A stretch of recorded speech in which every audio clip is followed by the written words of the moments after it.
WordPress.com and Scrib.com. I'd never blogged before this project, so I learnt a lot through the course of it. I really liked using blogging as a form of presentation for my project. It meant that wherever I was, I could check, edit, and add to my work without having to carry around a huge folder, and I was also able to review and organise research in a way that would not be possible from handwritten work. I also found the ability of embedding videos, pictures, and documents helped me to convey my ideas more easily. ScriptBuddy.com. As opposed to a normal Word document, ScriptBuddy is designed and formatted in a way suited to correctly and professionally create a script. It allows you to add different elements of the script which are already in the correct format.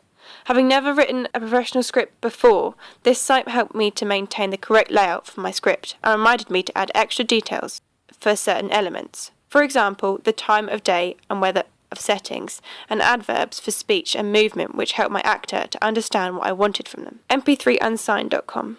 This site allowed me to find the music that was so well received by all of my audience. It features songs that don't have a copyright. The artists don't want money, they just want recognition and to produce music. The song Hey You by Callan was the main part of my very simple soundtrack and was key to signifying my genre. I have definitely learned that good unsigned music is out there for low-budget filmmakers, and I will use this site for my next project. Final Cut. Over the course of this project, I've learned how to use Final Cut from scratch.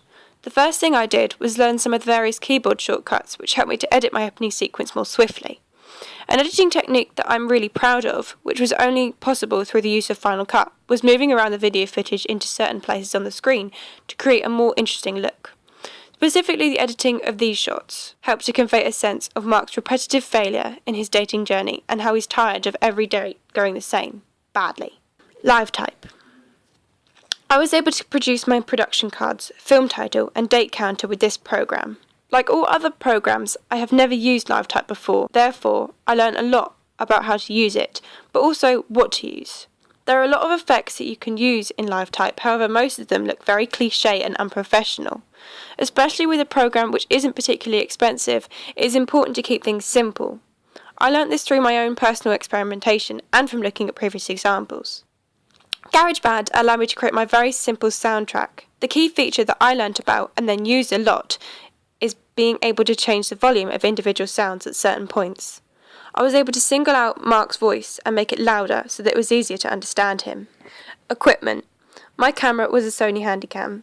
Despite lacking a brilliant quality microphone, this camera allowed me to record in HD, which meant that even after I had converted the files, at the end of the project, my film could be uploaded to YouTube at reasonable quality, which gives it an air of professionalism.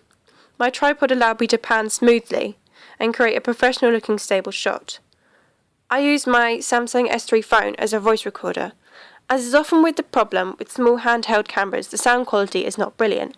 Sometimes it becomes difficult to understand the dialogue, so using another recording device synchronously is a good way to improve sound quality and clarity. This is also good because it means if you have a less experienced actor, they won't have to try and dub over themselves. This can be very difficult to get perfect. The voice recorder is very easy to use and was easily positioned near the actor without it being in shot. For the blogging shots, it was on Mark's knee. I've learned that it is always good to have a backup plan, especially if certain areas of the equipment you're using aren't great. Whenever I film something with sound from now on, I will always have another sound recording device to hand.